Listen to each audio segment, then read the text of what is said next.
Tiruppur സൗത്തിലെ DMK സ്ഥാനാർത്ഥിക്ക് Dinesh Kumar Tiruppur mayor കൂടിയാണ്. DMKയുടെ sitting സീറ്റിലാണ് നഗരപിതാവ് മത്സരിക്കുന്നത്. ദിനേശ് കുമാറിനൊപ്പം MK ഷുക്കൂർ ചേരുന്നു. തിരുപ്പൂർ സൗത്തിലെ DMK സ്ഥാനാർത്ഥി N ദിനേശ് കുമാർ ഇപ്പോൾ നമുക്കൊപ്പം ചേരുന്നു. ദിനേശ് കുമാർ, ഈ മണ്ഡലത്തിലെ നിങ്ങളുടെ പ്രധാനപ്പെട്ട ക്യാമ്പയിൻ പോയിന്റ്സ് എന്തൊക്കെയാണ്? திராவிட மாடல் ஆட்சியுடைய சாதனைகள், 5 ஆண்டு தமிழகத்துடைய முதலமைச்சர் அண்ணன் தளபதி அவர்கள் தமிழக மக்களுக்கு செய்திருக்கக்கூடிய சாதனைகளை எடுத்துச் சொல்லி மக்களிடத்திலே வாக்கு கேட்டு வருகின்றோம்.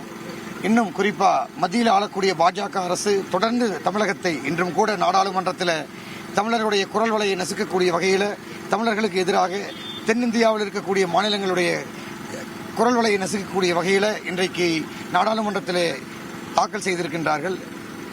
தென்னிந்திய மக்களுக்கு குறிப்பா தமிழகத்திற்கு பாஜக அரசு இழைக்கக்கூடிய அநீதிகளை எல்லாம் எடுத்துச் சொல்லி பாஜகவை புறக்கணிக்க வேண்டும், தமிழகத்தில் எந்த சூழ்நிலையிலும் அவர்கள் கால் பதிக்க கூடாது என்கின்ற கோரிக்கையை மக்கள் முன்வைத்து வாக்குகளை சேகரித்து வருகின்றோம். താങ്കൾ 4 വർഷം ഇവിടെ മേയറായിരുന്നു. இந்த தொகுதியிലെ பிரச்சனைகளை குறித்து தாங்களுக்கு അറിയാം. அப்ப ஏதாவது பிரச்சனைகள் இந்த தொகுதியில் இருக்கு? உள்கட்டமைப்புகளை பொறுத்த வரைக்கும் பெரும்பான்மையான பணிகளை நிறைவு செய்திருக்கின்றோம். சாலை வசதிகள், குடிநீர் வசதிகள், சாக்கடை வசதிகள், போக்குவரத்து நெரிசலை குறைப்பதற்கு 7 மேம்பாலங்கள், பள்ளி குழந்தைகளுக்கு வகுப்பறைகள், கழிப்பறைகள் என்று பெரும்பான்மையான பணிகளை உள்ளாட்சியில் அதை நிறைவேற்றி இருக்கின்றோம். ADMK very strong in this district. How can you defeat that strong force? Who said they are very strong? Who said they will lose their deposit this time? It's not that ADMK is very strong in our bill. The last elections in 2021, 22 local body we had a complete clear majority. 24 it was a clear sweep for India.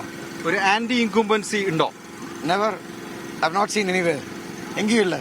Okay, ഈ കൂട്ടണി 13 പാർട്ടികളുണ്ട്. അതിന്റെ ഒരു ബലം എത്രത്തോളം confidence തരുന്നുണ്ട്? 100% கொள்கை ரீதியிலான கூட்டணி. இந்த கூட்டணி 100% வெற்றி பெறும். ஓகே, எത്ര ഭൂരിപക്ഷം കിട്ടും? മെജോറിറ്റി 200க்கும் மேற்பட்ட தொகுதிகள் தமிழ்நாடு முழுவதும் 200+. ஓகே, இந்த தொகுதியில் எത്ര വോട്ട് ഭൂരിപക്ഷം കിട്ടും? We will have a clean sweep. BJP will lose their deposit. Okay, thank you. Thank you. Yes, അപ്പോൾ തമിഴ്നാട് ഒരു തെരഞ്ഞെടുപ്പിനെ നേരിടാൻ ഒരുങ്ങുമ്പോൾ വലിയ രീതിയിലുള്ള പ്രചാരണം അങ്ങനെ കൊടുമ്പിരി കൊണ്ട് നടക്കുന്നുണ്ട്. അതിന്റെ വിശേഷങ്ങളാണ് MK ഷുക്കൂർ പങ്കുവച്ചത് സേലത്ത് നിന്ന്.